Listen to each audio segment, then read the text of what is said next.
ये ग्रंथ लिखा रहे कौन? मदन मोहन जी। ये कविराज गोस्वामी जी कह रहे हैं। तो महाप्रभु की लीला कैसी है? अमृत के समान है। ये एक तुलना दी है अमृत के समान। लेकिन अमृत क्या है? एक जड़ीय वस्तु है। जैसे कहते हैं चिंतामणि लोकम सुखम।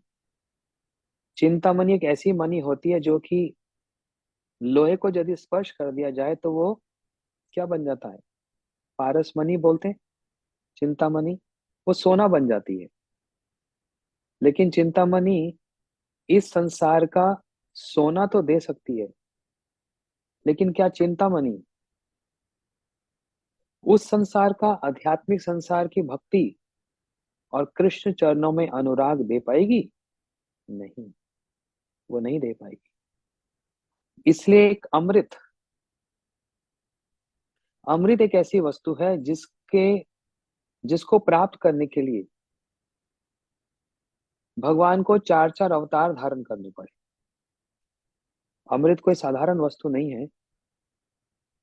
समुद्र मंथन हुआ, अजीत भगवान, कच्छप भगवान, धन्वंतरी भगवान और मोहिनी भगवान, चार चार अवतार धारण करने पड़े भगवान को।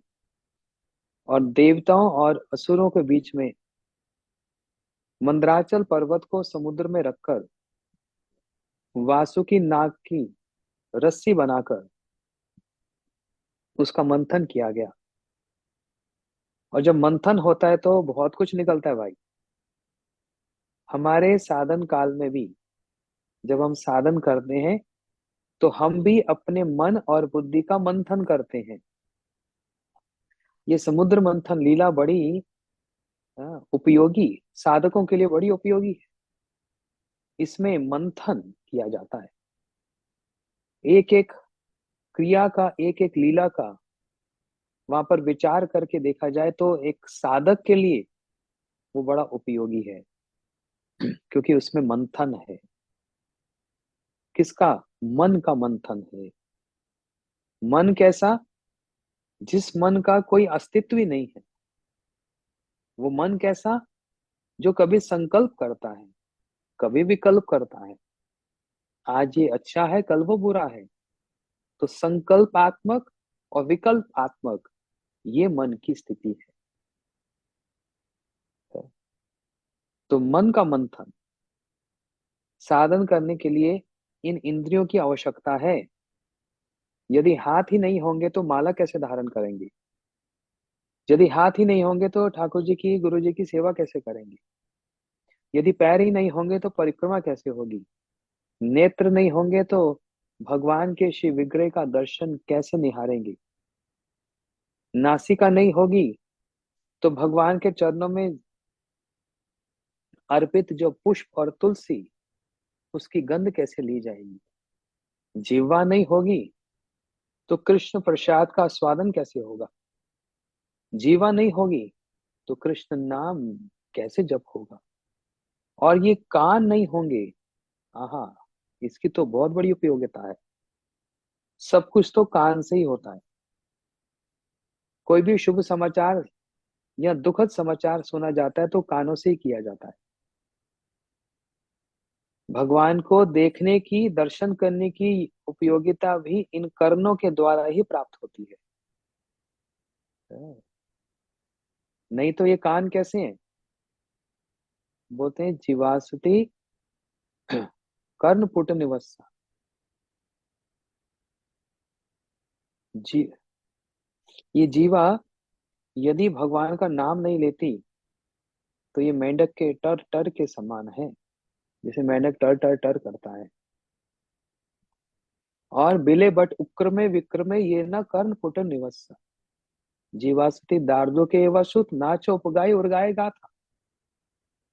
ये कान यदि कृष्ण कथा नहीं सुनती, नहीं सुनते ये कान, तो ये एक बस क्या है? होल है, एक खड्डा है, जिसमें फिर यदि कृष्ण नहीं तो कृष्ण के विपरीत वस्तु, विषय, विष इस कान के लिए सब समय तत्पर रहते हैं। इसलिए कहते हैं बिले बट उक्रमे विक्रमे ये न कर्ण पुट निरस नरस्य।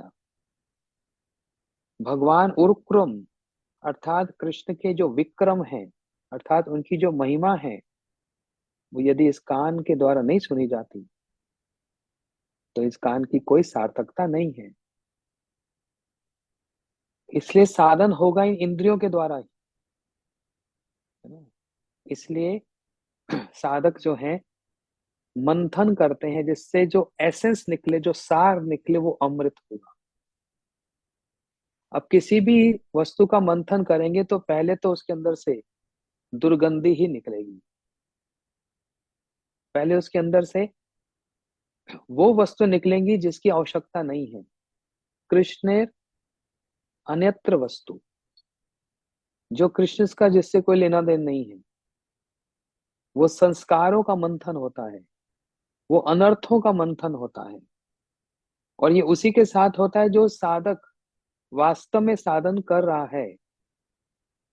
और यदि वो साधन नहीं कर रहा, साधन के नाम पर छल करता है, दिखावा करता है, तो उसका मंथन हो ही नहीं सकता। उसका मंथन हो ही नहीं पाएगा। मंथन होने के लिए गंभीरता और सीरियसनेस ये होना अत्यंत आवश्यक है। यही साधक का लक्षण है। तो वो मंथन करता है ना। जितनी भी कृष्ण नृत्य वस्तु जो निकलती हैं, उसका वहां पर त्याग है, उसको दूसरे दूसरे लोग ले जाते हैं, है ना। घोड़ा कोई और ले गया, हाथी कोई और ले गया, ये सब। लेकिन मंथन के पश्चात क्या निकला? मंथन का जो सार है वह है अमृत। लेकिन उस अमृत को देवताओं ने पान किया, किया कि नहीं किया? देवताओं ने उस अमृत का पान किया, तो देवता उस अमृत का पान करके क्या सब समय के लिए आनंद में है? नहीं। वो देवता अमृत पान करके भी सुख में नहीं है, सब समय बेचैन रहते हैं। मैं बिल्कुल साधारण हिंदी भाषा में, विशेष कोई शास्त्रों का यहाँ पर प्रयोग नहीं किया जा रहा, है ना। भक्तों के सम्मान, उनका जो आग्रह था उसके अनुसार ही बात कर रहा हूँ।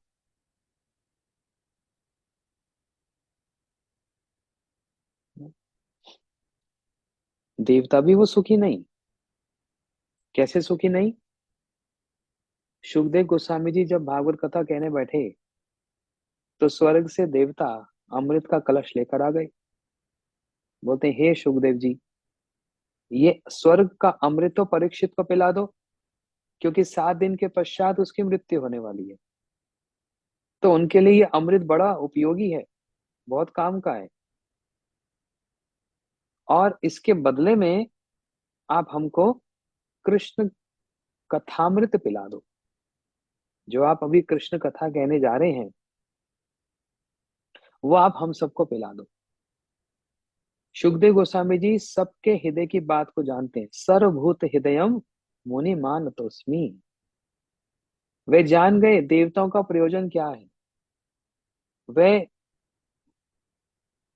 स्वर के अमृत के बदले कृष्ण कथा का अमृत पी रहे हैं। समझ आ रही है बात? ध्यान देकर सुनना। मुझे पता है इस समय इंडिया में लगभग 10 बज रहे होंगे और सब लोग सोने की तैयारी कर रहे होंगे। और प्रसाद पाने के बाद, रात को खाने के बाद तो वैसे ही नींद आनी आरंभ हो जाती है ना। इसलिए ये समय चयन किया गया, चुना गया है कि आप सब लोग अपने काम करके सब खाली हो जाओ और 1 घंटा रात को 9:30 से 10:30 बजे भगवान की कथा सुनकर, चैतन्य चेतामृत श्रवण करके अपने दिन का जो शेष भाग है उसको कर सकते हैं। और समय में तो ये भी करना है, वो भी करना है, ये करना।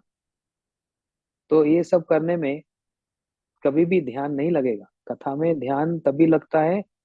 और हमारे गुरुजी भी एक बात कहते थे, जो लोग पीछे बैठ के कथा सुनते हैं वो कभी कथा नहीं सुन सकते। जो सच में कथा सुनने चाहते हैं और हृदयंगम करना चाहते हैं, उस कथा को कान के द्वारा सुनकर हृदय में धारण करना चाहता है, उसको आगे बैठ के कथा सुननी पड़ेगी। और अपने पास में एक नोटबुक और एक पेन लेकर एक एक पॉइंट को लिख कर, जब आप लिखते हैं तो फिर वो स्मरण रहता है। और जब नहीं लिखते, बस थोड़ा ध्यान इधर गया, थोड़ा रसोई की तरफ गया, अच्छा भी ये खा लेंगे, तब तो बस सिर्फ सुनना ही सुनना हो जाएगा, श्रवण नहीं होगा। सुनने और श्रवण में बहुत अंतर है। फिर बस सुनना हो जाएगा, श्रवण नहीं होगा।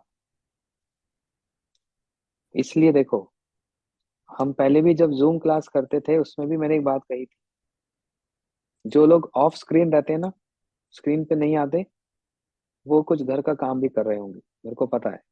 कोई बर्तन धो रहा होगा, हाँ, कोई खा भी रहा होगा, कोई आराम से, हाँ, कंबल लेके सो भी रहा होगा, दो चार तो खराटे भी मार रहे होंगे, क्योंकि कथा सुनते तो अच्छी नींद आ जाती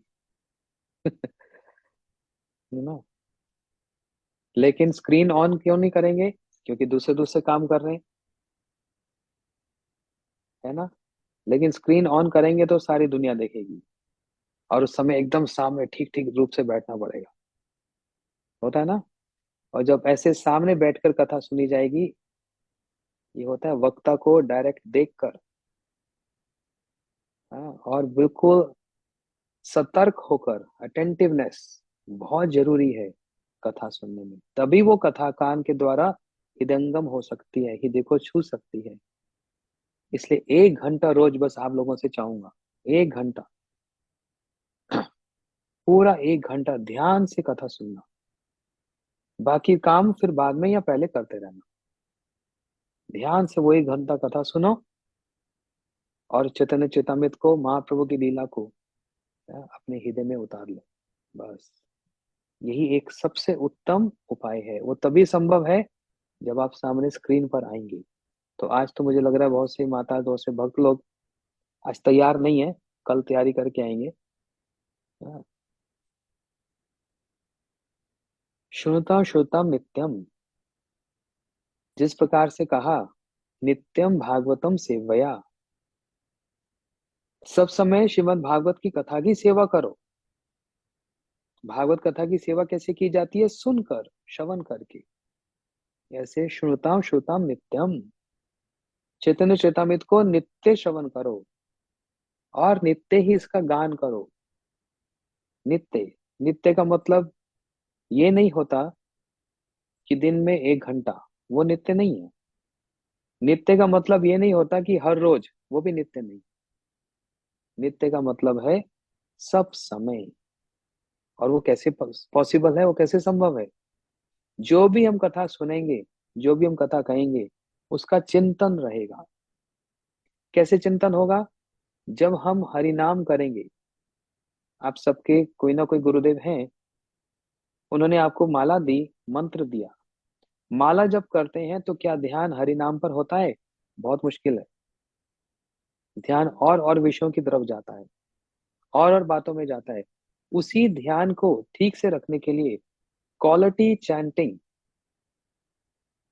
शिल भक्ति विज्ञान भारती गोसाई महाराज जी कहते हैं, क्वालिटी चैंटिंग, क्वालिटी के साथ चैंटिंग करने से, माला जप करने से, तो हृदय में कुछ इंप्रेशन, कुछ भावना आएगी। यदि क्वालिटी चैंटिंग नहीं होगी तो कहाँ से भावना आएगी? नहीं आ सकती। वो तो फिर 16 माला पूरी करनी, एक मशीन ऑन कर दिया, बस गड़ गड़ गड़ मशीन चलेगी और समाप्त हो गया। कभी भी अनुभूति नहीं होगी, याद रखना इस बात को। नाम संख्या तो पूरी हो जाएगी, लेकिन उस नाम की जो अनुभूति है, वो संभव पर नहीं होगी। मेरे गुरु महाराज जी, श्री भक्ति प्रमोद पुरी गोस्वामी महाराज जी की बात कहते थे, हाथ में माला लेकर बस जप नहीं करना, उस माला जप के अनुभूति में प्रवेश कर जाना। Get into the experience of chanting holy name, get into the realization of chanting holy name. Not just hold the beads in your hands. for the sake of completion of the process or the promise, the vow that I have to chant 16 rounds a day, but rather go into the experience, the realization of chanting. ये कब होगा? जब हम कथा सुनेंगे। इसलिए कभी भी कथा को नहीं छोड़ना। ये कथा ही ऐसी है जो हमको उस हरि नाम, उस माला के अनुभूति में, अनुभव में प्रवेश करा सके। और उसमें भी फिर गौर कथा हो, महाप्रभु की कथा हो, तो उसकी फिर क्या बात है। ये एक भूमिका बतला रहा हूं जो सुनना बहुत जरूरी है, बहुत जरूरी है कि क्या मतलब है इसका। चैतन्य चरित्र अमृत, महाप्रभु के चरित्र, है ना। चरित्र समझते हैं? चरित्र का गठन कैसे होता है? नाम, रूप, गुण और लीला, ये चारों वस्तु मिलकर, और परिकर, ये 5 वस्तु मिलकर चरित्र का गठन होता है। नाम क्या है? अब किसी व्यक्ति का नाम ही हो, अगर जस्ट एग्जाम्पल, उदाहरण, किसी व्यक्ति का नाम ही हो पापीदास, किसी व्यक्ति का नाम हो अनर्थदास, तो नाम से उसका चरित्र कैसे समझ आ रहा है? किसी व्यक्ति का नाम हो रावण दास, किसी महिला का नाम हो स्वरूपनखा दासी, पूतना दासी, तो नाम से चरित्र कैसा लगता है कि नहीं? अच्छा, उसमें फिर रूप कैसा? ये यहाँ पर कोई रेसिज्म नहीं है, कोई पक्षपात नहीं है, मगर किसी भूत का, प्रेत का रूप, उस पर भी फिर गुण कैसे हो? मैं उस पर विस्तार पे नहीं जा रहा क्योंकि मुख्य प्रसंग रह जाएगा। फिर लीला मतलब उसकी क्रिया क्या है, और परिकर मतलब उसकी कंपनी क्या है, उसके मित्र कौन है। ये सारी वस्तु मिलकर चरित्र का गठन करती है। आपका नाम क्या है? इसलिए दीक्षा के समय में नाम परिवर्तित किया जाता है ना। सुदेवी दासी, निताई दास, वासुदेव दास, राधा सुंदरी दासी, विपिन बिहारी दास, यशोदा दासी, ये क्या है? आध्यात्मिक नाम। ये नाम उच्चारण या स्मरण करने से क्या होता है? ठीक ठीक रूप से अध्यात्म की ओर हमारी प्रेरणा हो जाती है। ये कृष्ण से, राधा जी से संबंधित नाम है। ये कोई साधारण नाम नहीं है, कोई चूड़ा पूड़ा कूड़ा, ऐसा कोई नाम नहीं है। फिर गुण कैसे हैं? नो, रूप कैसा है? ये बहुत जरूरी है। रूप कैसा होना चाहिए भक्तों का? ललाटे तिलकम, ललाट पे विष्णु तिलक हो, गले में तुलसी की माला हो, है ना। और सुंदर देखने में, इसमें रूप में कोई पक्षपात नहीं है, कोई सुंदर है कि सुंदर नहीं है, उससे कोई मतलब नहीं है, परंतु भक्तिमती हो। एक किसी किसी स्थान पर भक्तों को देखता हूँ, जानते कैसे होते हैं? है तो भक्त, हरि नाम करता है, सब कुछ है, लेकिन बाल ऐसे स्पाइक्स, स्पाइक समझते हैं? ऐसे सुंदर जेल वेल लगाकर स्पाइक्स बना देता है। ऐसे लगता है जैसे अभी अभी कोई प्रेत चिपक गया हो और प्रेत ने उसको पकड़ लिया हो और उसके बाल खड़े हो गए। तो मैंने उसको बोला, नहीं, तुम भक्त हो, तुम वैष्णव हो, तो जैसे एक भक्त का रूप होना चाहिए, ठीक वैसा हो। फिर एक भक्त को देखा, ऊपर तो शेव किया हुआ है, यहाँ पर इतनी इतनी मूछें रख ली, फिर इतनी इतनी दाढ़ी रख ली, यहाँ पर शेव की, कैसा रूप है? कोई देखने से कह सकता है भक्त है? तो मेरे को बोलता है कि इससे क्या मतलब, मैंने बाल रखे, आधे रखे, ऐसे किया वैसे किया, इससे भक्ति का क्या मतलब है? मैंने कहा बहुत मतलब है। इसके इसके द्वारा भी भक्ति में प्रेरणा मिलती है।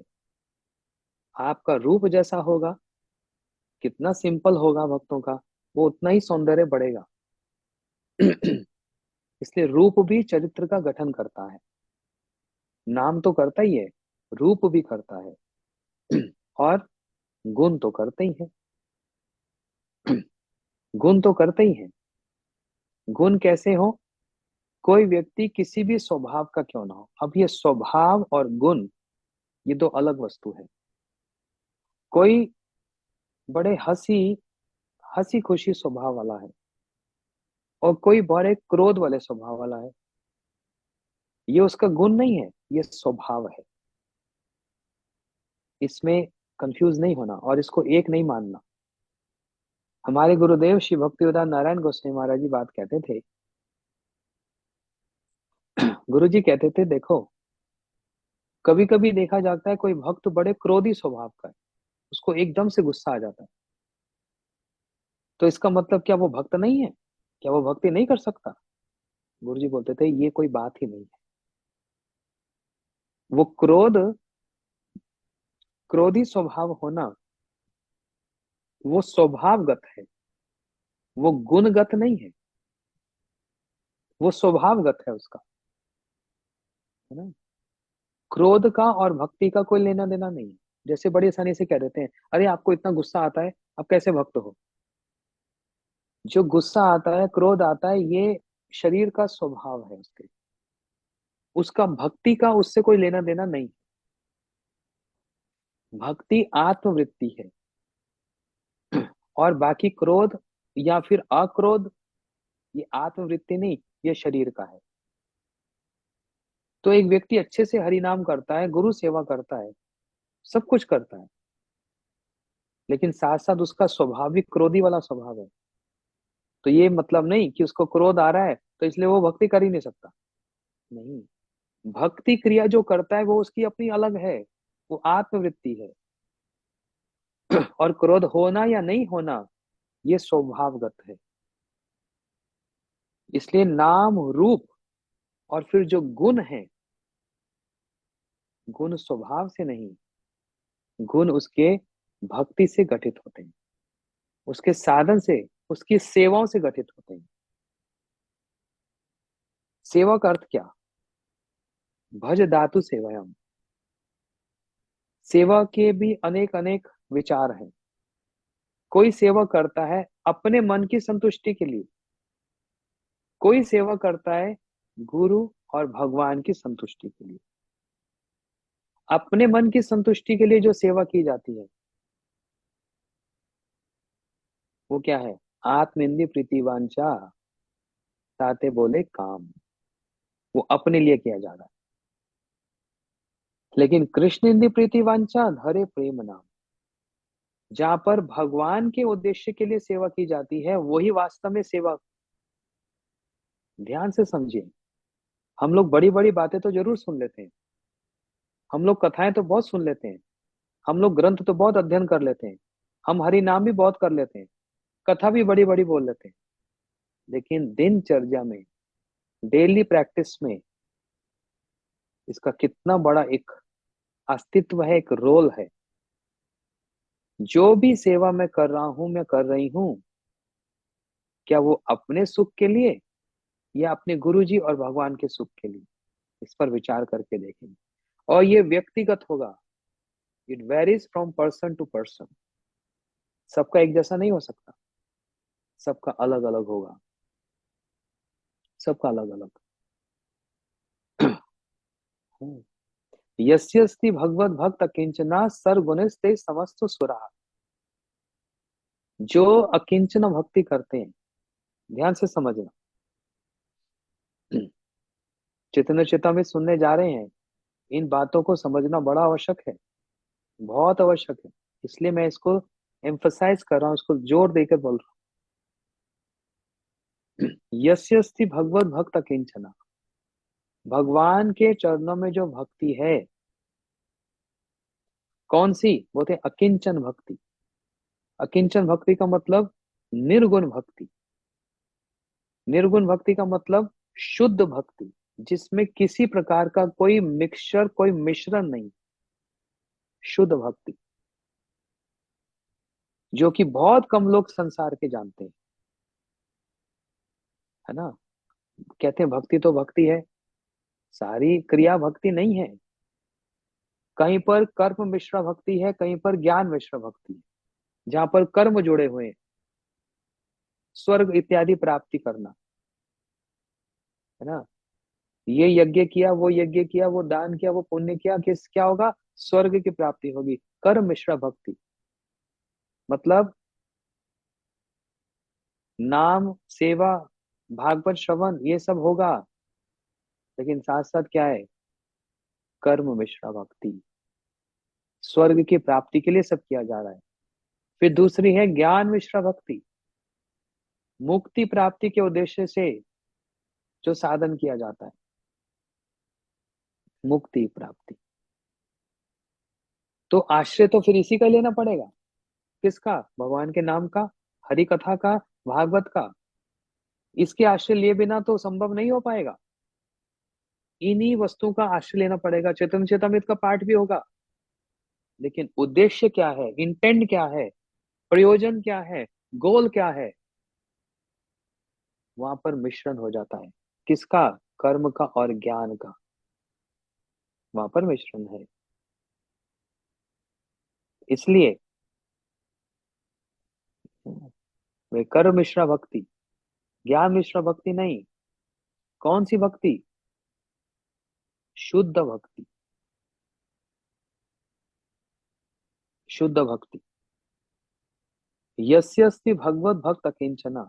जब हम अभी समर्थवान नहीं है शुद्ध भक्ति करने के, क्योंकि अभी मन भी शुद्ध नहीं है, विचार भी शुद्ध नहीं है, इंद्रियां भी शुद्ध नहीं है, सब और अशुद्धि अशुद्धि है, सब और अशुद्धि है। क्या पवित्रता है? क्या शरीर की पवित्रता है? विचार करके देखो। क्या मन की पवित्रता है? विचार करके देखो। अशुद्धि ही अशुद्धि है चारों ओर। कहां से शुद्ध भक्ति करेंगे, है ना। लेकिन शुद्ध भक्ति पालन करने की इच्छा जरूर है। उस इच्छा के साथ वो चेष्टा भी बड़ी जरूरी है। चेष्टा भी है, तो वो सारी क्रिया भी शुद्ध भक्ति के अंतर्गत ही मानी जाए। समझना ध्यान से। फिर से बोलता हूं, ध्यान से समझो। अभी हम शुद्ध भक्ति नहीं कर रहे, लेकिन शुद्ध भक्ति करना चाहते हैं।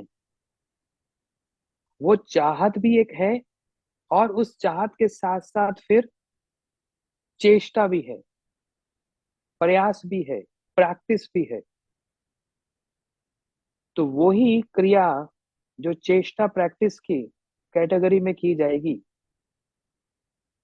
वो भी शुद्ध भक्ति के अंतर्गत ही, क्योंकि हमारा जो गोल है, जो प्रयोजन है, वो शुद्ध भक्ति ही है। वो उसको इंक्लूसिव कर लेता है, वो उसको, हाँ, अंदर ले लेता है, उसको आलिंगन कर लेता है। यस्यस्ति भगवत भक्त किंचना। जो इस शुद्ध भक्ति को मस्तक में रखकर, हृदय में रखकर जो उसका याजन करता है, सर्वगुणस्ते समस्त सुरा। सुर का मतलब होता है देवता। उसके अंदर सारे देवताओं के गुण आ जाते हैं? नहीं, देवता तो सतुगुण है, सतुगुण प्रधान है। और सतुगुण, रजोगुण, तमोगुण, तीन गुणों से भी ऊपर है निर्गुण। तो ना तमोगुण चाहिए, ना रजोगुण चाहिए, सतुगुण भी ठीक ठीक है। लेकिन उससे भी ऊपर एक स्थिति है, निर्गुण स्थिति। वो किसमें है? समस्त सुराहा, भगवान के, और भगवान और उनके परिकर, परिकर, जो उनके निकट रहने वाले हैं। उनके गुण उस भक्त में आ जाते हैं जो शुद्ध भक्ति को करना चाहते हैं, याचन करना चाहते हैं। यस्यस्ति भगवत भक्त अकिंचना सर्वगुणस्ते समस्तो सुराः हर अभक्तस्य कुतो महद गुना मनोरथे नास्ति धावति बही। उस व्यक्ति के अंदर अच्छे गुण कैसे आएंगे? जो अपने मन के ऊपर बैठकर, सब समय घोड़े पर बैठकर, जिसके लगाम नहीं है, दौड़ा जा रहा है, कभी इस डायरेक्शन में, कभी उस डायरेक्शन में, कभी उस डायरेक्शन में, कभी उस दिशा में, कभी उस दिशा में, कोई अस्तित्व नहीं है। क्यों? अपने मन के अनुसार चल रहा है, अपने मन के अनुसार। अभी बुद्धि का व्यवहार नहीं किया, बुद्धि का व्यवहार नहीं किया, क्योंकि बुद्धि क्या करती है? कंट्रोल कर देती है। बुद्धि का व्यवहार नहीं, अभी मन का चल रहा है। इसलिए कुतो महद गुना, कहां से वो गुण आएंगे? हो ही नहीं सकता। जो अपने मन के रथ पर बैठकर सब दिशाओं में भाग रहा है। इसलिए वह सद्गुण जो भक्ति करने के हमारे उपयोगी हैं, उसको धारण करना कितना आवश्यक है। इससे चरित्र का गठन होता है। तो क्या सुना आज हमने? नाम कितना महत्वपूर्ण है। हमारा नाम क्या है? कोई अगर कहे आपका नाम क्या है, तो आप कहोगे मेरा नाम राक्षसी दासी है। घबरा जाएगा सुन के, राक्षसी दासी, ये नाम ही ऐसा है, तो फिर पता नहीं करती क्या होगी। और अगर उससे पूछा जाए तुम्हारा नाम क्या, तो बोला राधिका दासी, रति मंजरी दासी। ऐसे जितने राधा रानी के नाम से जिसके नाम है, राग लेखा दासी। तो इससे क्या ध्यान में आता है? कितना सुंदर नाम है, राधा जी की दासी हूँ। तो चरित्र गठन में क्या है? नाम। फिर रूप कैसा? मतलब सदाचार, जैसे एक भक्त होना चाहिए उस तरह से तिलक हो, ठीक ठीक रूप में भक्त जैसा स्वरूप हो, वह रूप। फिर तीसरा क्या बताया? गुण, नाम रूप गुण। और चौथा लीला। लीला मतलब उसकी क्रिया क्या है, कार्य क्या करता है। नहीं, मैं तो बिजनेस करता हूँ, मैं तो भक्ति कैसे करूं? मैं तो जॉब करता हूँ, मैं भक्ति कैसे करूं? है ना? मैं तो क्रिकेट खेलता हूँ, मैं भक्ति कैसे करूं? ये क्रियाओं से मतलब नहीं है। आप कुछ भी करो, किसी भी वर्ण और आश्रम में रहो, गृह थाको वने थाको सदा हरि भले राखो। कोई घर में रहे, अब गृहस्थी में रहेगा तो काम तो करेगा, और ब्रह्मचारी सन्यासी आश्रम में रहेगा तो वो खाली बैठेगा, वो काम नहीं करेगा, वो भी अधिक काम करता है। एक ब्रह्मचारी सन्यासी का दिन आरंभ होता है सुबह 4 बजे, और समापन होता है रात को 11 बजे। और ग्रस्त व्यक्ति का फिर भी शायद 5-6 बजे आरंभ हो जाता है। लेकिन कोई किसी भी स्थिति में क्यों ना है, उसकी आसपास क्रिया क्या है, दैट मैटर्स। उसका बहुत लेना देना है ना? ये चौथा हो गया। और पांचवा क्या है? परिकर। परिकर मतलब आसपास कौन है। जैसे बोलते हैं ना, a man is known by the company he makes, birds of the same feather flocks together. आप देखो आकाश में पक्षी देखो, कबूतर देख लो, चील देख लो, या फिर हंस उड़ता है। बहुत बार देखता हूँ ध्यान करके, एक पक्षी दूसरे पक्षी के साथ नहीं। कभी देखा चिड़िया और कबूतर एक साथ उड़ रहे हो? हो ही नहीं सकता। कौवा और चील एक साथ उड़ रहे हो? नहीं होता। वो birds of the same feather, जो पक्षी जिनके पंख एक जैसे हैं ना, वो अपने अपने दल में ही उड़ते हैं, अपने अपने दल में, वो दूसरों के साथ नहीं। और इसी से उसकी पहचान होती। इसलिए परिकर का मतलब हमारे आसपास हमारी मित्रता किसके साथ है, हमारा उठना बैठना किसके साथ है, हमारी बातचीत किसके साथ होती है, ये होती है हमारी कंपनी। अब आप कहेंगे हम तो बाहर जाते हैं, सब्जी वाले से भी बात करनी होती है, लोगों से भी बात करनी होती है, तो इसका मतलब हम बात करना छोड़ दें? हम जॉब करते हैं, काम करते हैं, वहां पर बात करना छोड़ दें? नहीं। वो बात, वो वार्तालाप बाहरी है, एक्सटर्नल है। लेकिन किसको हम अपने साथ रखते हैं, जिसके साथ रहने से हमारे साधन, हमारी भक्ति करने में वृद्धि होती है, बढ़ती है, वो भक्त समाज के बीच में रहना बहुत जरूरी है। इन पांचों चीजों से बनता है चरित्र। मैं तो इसको और नहीं अब आगे बढ़ाना चाहता, बातें बहुत आगे बढ़ चुकी है। बोलते हैं जब बात आगे बढ़ जाए, बोलते हैं ना, बात आगे बढ़ गई जी, अब तो वापस नहीं आ सकती। अब बात बहुत आगे बढ़ चुकी है। इन पांच चीजों से चरित्र का गठन होता है। नाम, रूप, गुण, लीला और परिकर, चरित्र। और हम क्या सुनने जा रहे हैं? चैतन्य, चैतन्य चरित्रामृत। किसका? चैतन्य का। चैतन्य मतलब जो चेतनशील है, जो उज्जवल है, जो स्वयं भगवान है, जो स्वयं ईश्वर है, जो स्वयं स्वतंत्र है, जो स्वराट है। कितनी भी उपाधियां लगा दी जाए, हम उनका चरित्र श्रवण करने जा रहे हैं। किनका? चैतन्य महाप्रभु का। और जहां पर चरित्र की बात आती है, वहां पर क्या कहा? नाम, रूप, गुण, उनकी लीला और उनका परिकर, है ना। नाम ही क्या है? श्री कृष्ण चैतन्य। सुनेंगे आगे आगे, सारा कुछ आज ही नहीं, और दिनों में भी सुनेंगे। नाम ही क्या है? निमाई। नाम क्या है? विशंभर। नाम क्या है? गौर। नाम क्या है? श्री कृष्ण चैतन्य। नाम क्या है? श्री चैतन्य महाप्रभु। चैतन्य चरित्र, चरित्र मतलब उनका नाम, रूप, उनके गुण, लीला और परिकर, सब करोड़ीभूत होकर इस एक सुंदर ग्रंथ, जो कि अमृत के समान है, चैतन्य चरित्रामृत। ये वो अमृत है, स्वर्ग वाला अमृत नहीं। उसके साथ इसकी तुलना नहीं करना और ना समझना।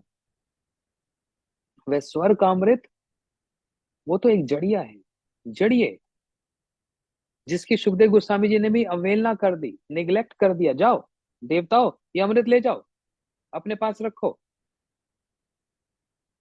उसको मिनिमाइज कर दिया, स्वर्ग के अमृत को। किसके कंपैरेटिवली, किसके तुलनात्मक रूप में? भगवान की कथा एक तरफ और स्वर्ग का अमृत एक तरफ। कौन सा भारी है? बोलते भगवान की कथा भारी है, स्वर्ग का अमृत तो हल्का हो गया। सुखदेव गोस्वामी जी ने इसको स्टैम्प कर दिया। तो कृष्ण लीला हो या फिर चैतन्य महाप्रभु की लीला हो, ये कोई साधारण अमृत नहीं है। एक साधारण अमृत पीकर आयु लंबी हो सकती है, शरीर स्वस्थ हो सकता है,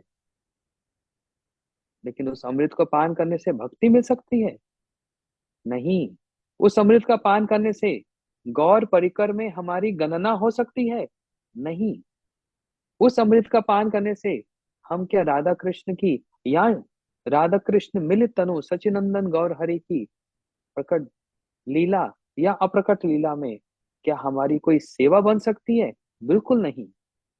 लेकिन ये जो अमृत है, चैतन्य चरित्रामृत, इसका पान करने से, पान का मतलब होता है पीना। अरे पीते तो ऐसे हैं हम, जीवा लगाकर मुंह में डालकर। हाँ, एक साधारण जल के विषय में बात कही जा सकती है, किसी पीने के विषय में बात की जा सकती है, लेकिन जहां पर गौर लीला, जहां पर महाप्रभु की लीला की बात आती है, उसका कानों के द्वारा पान किया जाता है। गौर लीला का, चैतन्य लीला का पान कान के द्वारा। ये है अमृत।